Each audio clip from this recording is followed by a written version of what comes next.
There are some accounts of historical events that are found in the Bible that over the years have become so clouded by tradition and by misinformation that for many people it is difficult for them to separate fact from fiction. And one such account is that familiar story of the wise men who came from the east in order to find the Christ child. So what do we really know about these men? Well, first of all, despite the legends and the myths that have developed over the years, despite the artist's conception of these men, despite the cards that we receive each year with their pictures upon them, despite all of that, these men were not kings. And we really don't know how many of them there were who made that journey. And we don't even know their names. Some shocking news, I suppose, to many people. And perhaps some shocking news to the companies who churn out merchandise each year for us to purchase. But what we do know is what we are told in the Bible, that these men were called Magi, magos in Greek, wise men from a priestly tribe who were found in Babylon, later in Medo-Persia, and in the 1st century among the Parthians in the region of Mesopotamia.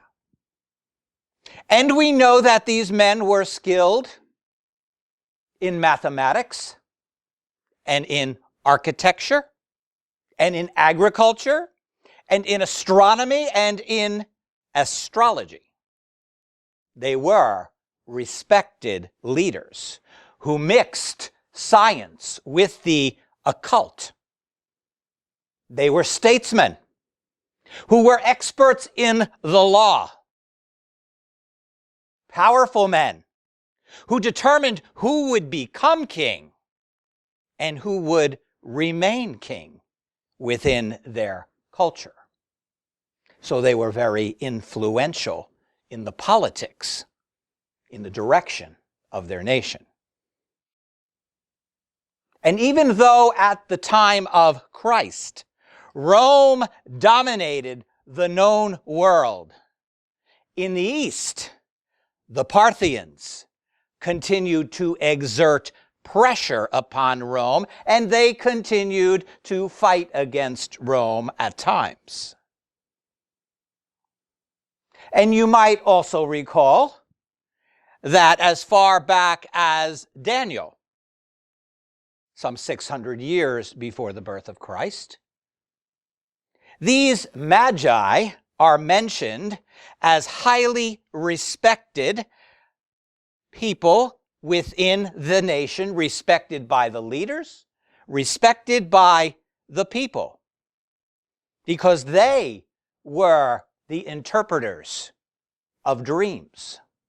They were the fortune tellers. They were the magicians. And they were the advisors to the king. And perhaps it was from Daniel that they first heard about the prophecy. The prophecy that someday a king would be born in Israel. A divine king who would rule the world. And at the time of the birth of Jesus, the Parthians were looking for a king. They had just deposed their king.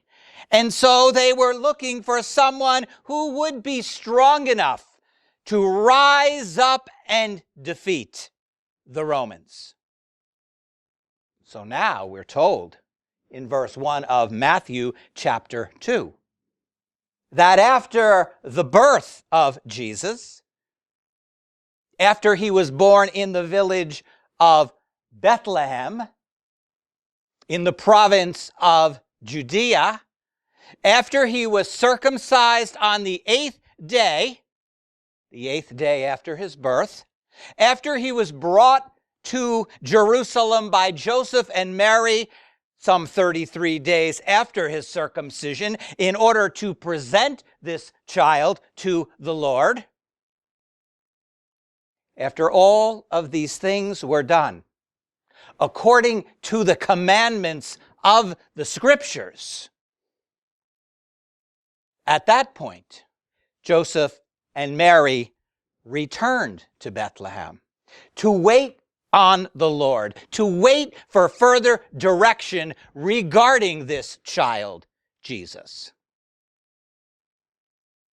And we read in Matthew chapter 2, verse 1, that these things all took place in the days of Herod the king, while Herod the Great, as he was called, was still ruler in Judea. Sometime before the year 4 BC, because we're told by historians that was the year that he died. So, Matthew tells us, and he begins with this word, behold, pay attention to this amazing event that I am about to unfold before you. Magi, a delegation of important officials from the Parthian Empire, from the east, Anatolia, from the rising of the sun, they arrived in Jerusalem, probably riding on horses, not on camels, probably accompanied by a large force of armed cavalry for their protection. And they began inquiring of the people in Jerusalem. They went, perhaps from house to house, asking everyone, continually saying to them, where is he who has been born King of the Jews? Does anybody know? Surely the people would know the whereabouts of their own king. Surely they would know their own scriptures, where he was born. And the Magi said to them, we saw his star shining brightly while we were some 500 miles away in the east. But what was it that they really saw? For the Star of Bethlehem is even more elusive than the Magi. And it is clouded with various explanations as to what it really was. So what was it? In the Greek, it is the word aster, a word which can be translated as star, but which really has a deeper meaning. It means brightness. It means radiance. It means brilliance. The Magi saw the brilliance of the Son of God when he was born in Bethlehem. And what was that brilliance? What did they see? You will recall back in Luke chapter 2 that on the night that Jesus was born, we are told that the glory of the Lord was shining all around some shepherds in a field just outside of Bethlehem, and that a host of angels appeared to them, glorifying God. What did the Magi see? They saw the glory of God from their home in the east. The same glory that we are told in Exodus chapter 40 that filled the tabernacle in the wilderness. The same glory that blinded the eyes of the Apostle Paul on that Damascus road. The same glory that we read about in Revelation chapter 21 that will fill all of heaven, so that someday we will no longer need the sun or the moon, for the glory of God will illuminate all things. What did the Magi see? They saw the glory of God. And so they made that 2 to 3 month journey, perhaps even taking longer depending upon the route in which they took. But they set out to find this divine king. And so they add in verse 2, we have come here to Jerusalem to worship him. Proskuneo in Greek.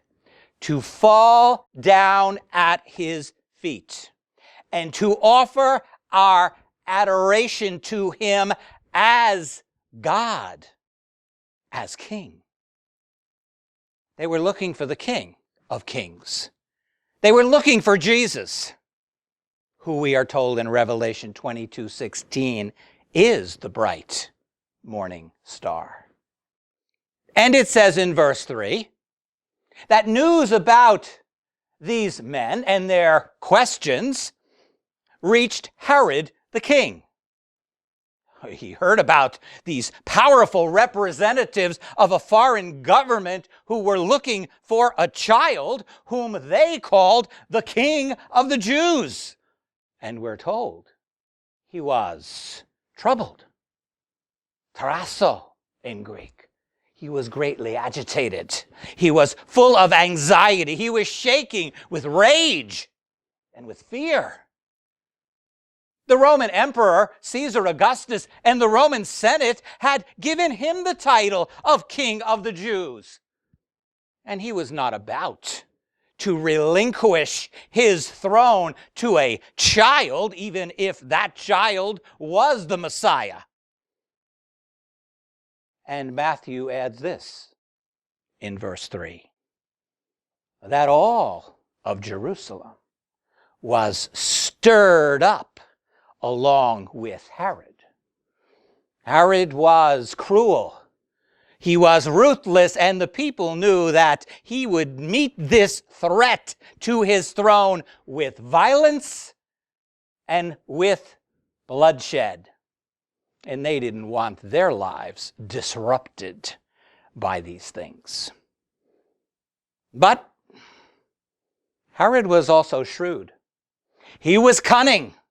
And so, we're told, gathering together all of the chief priests, the decision makers, and the scribes, the theologians, the people from among the nation of Israel, the leaders, Herod began to inquire of them, one after another, asking, where is the Christ? Where is the Messiah to be born?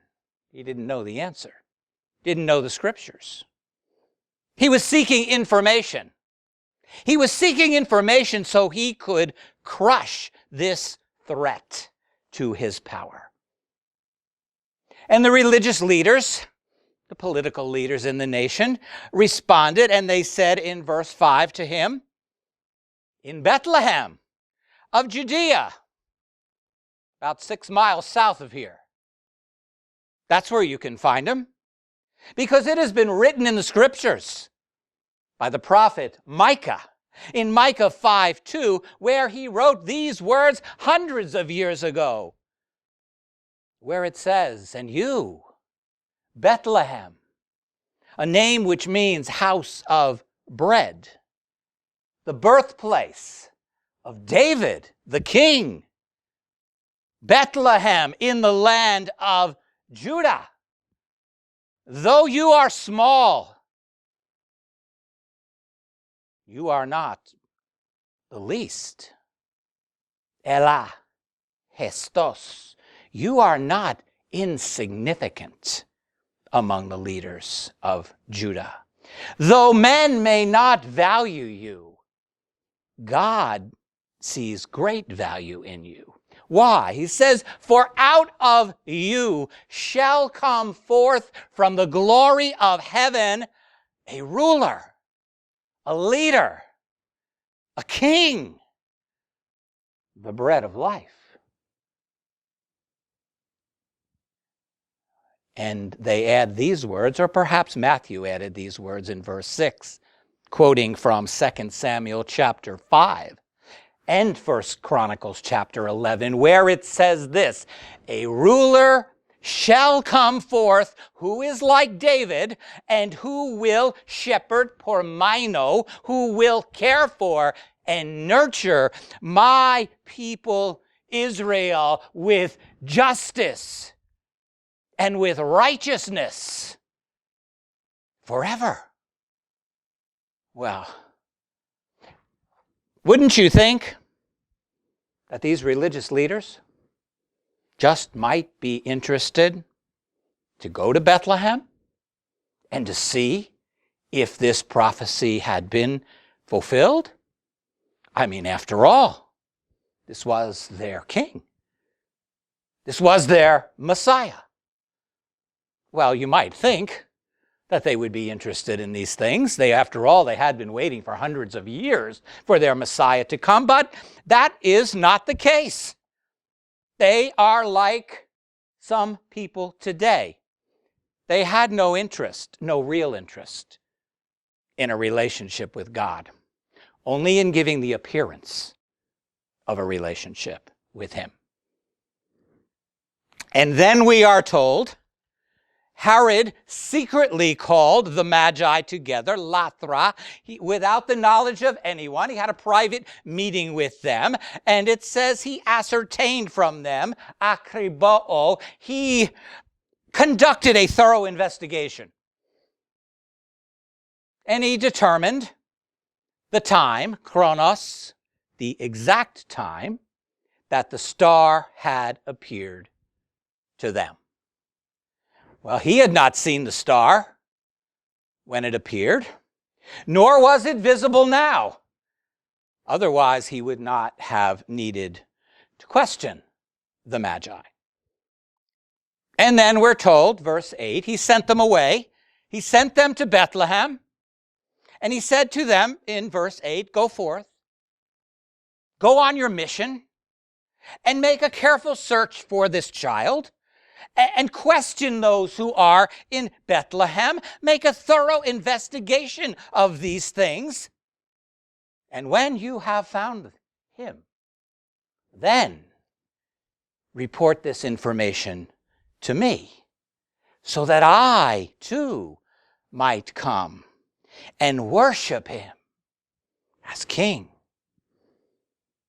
And having heard this gracious request from King Herod, the Magi went on their way. They headed to Bethlehem.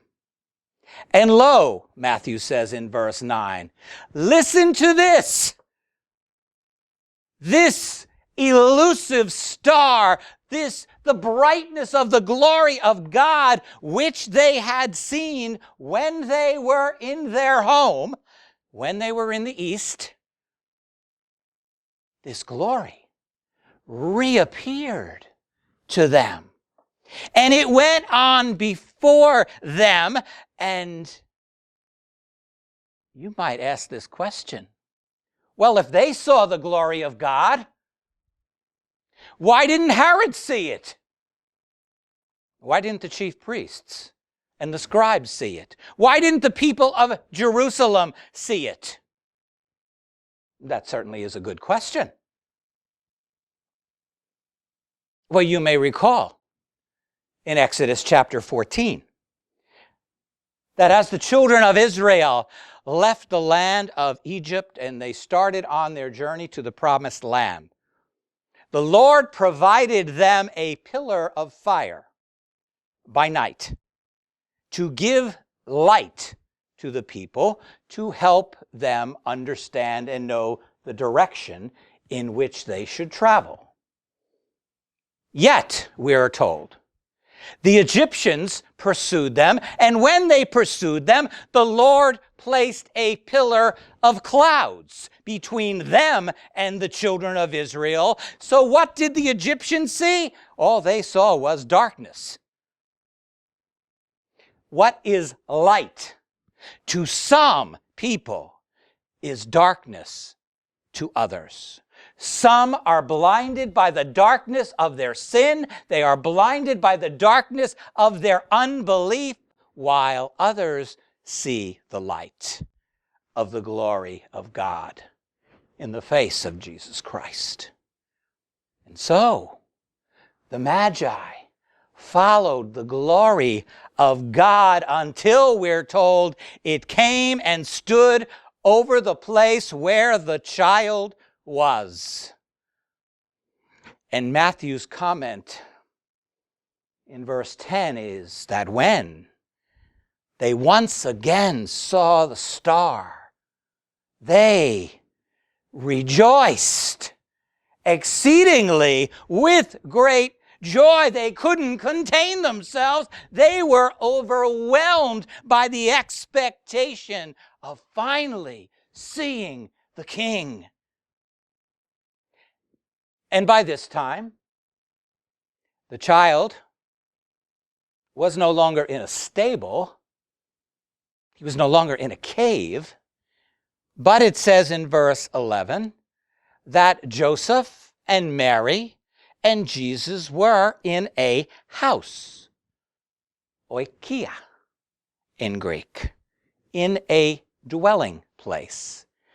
And these wise men came into the house, and when they saw the child with Mary his mother, we're told in verse 11, they fell down on their knees with their foreheads pressed to the floor. And they worshiped who? They worshiped him, and him alone. God himself had come to this earth veiled in human flesh and opening their treasures, thesaros in Greek, opening a box which contained good and precious things, they presented to him, it says. They made an offering to him of gifts, of gold, a precious and a valuable metal fit for a king. And they gave him a gift of frankincense, and a fragrant and an expensive spice that was sprinkled on certain sacrifices on the altar in the temple, and offering a sweet aroma to God, and a gift of myrrh, an aromatic perfume that was also used in preparation for burial. And as others have seen some spiritual significance in these gifts, perhaps we would do well to consider the deeper meaning of these gifts as well. Gold, speaking of his royalty. Frankincense, speaking of his deity. And myrrh, speaking of his humanity. And when their worship was complete, the Magi left Bethlehem.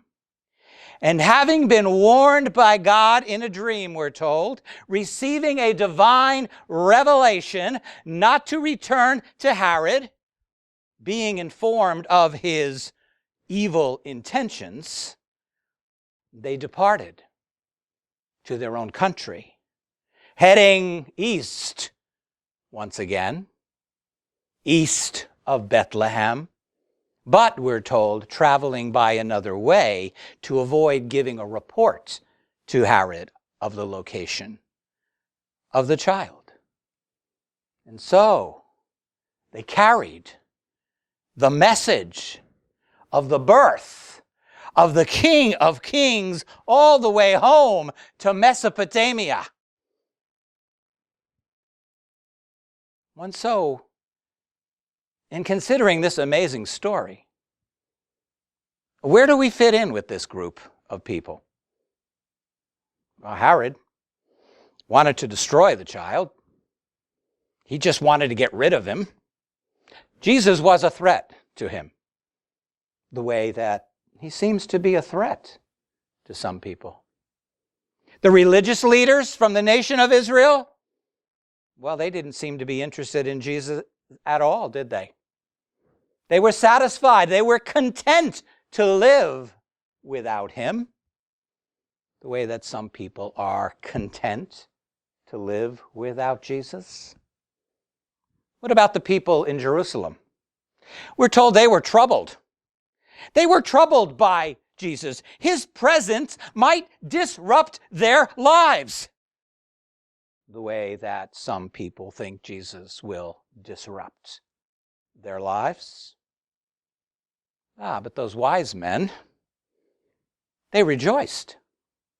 They rejoiced as those of us who belong to Christ rejoice. So they fell on their knees and they worshiped at the feet of Jesus, the God of our salvation. And the real question is this: is that where we are today? Is that where you are today? Are you at the feet of Jesus, the bright and morning star? Is he your Lord and Savior? Is he your King? Amen.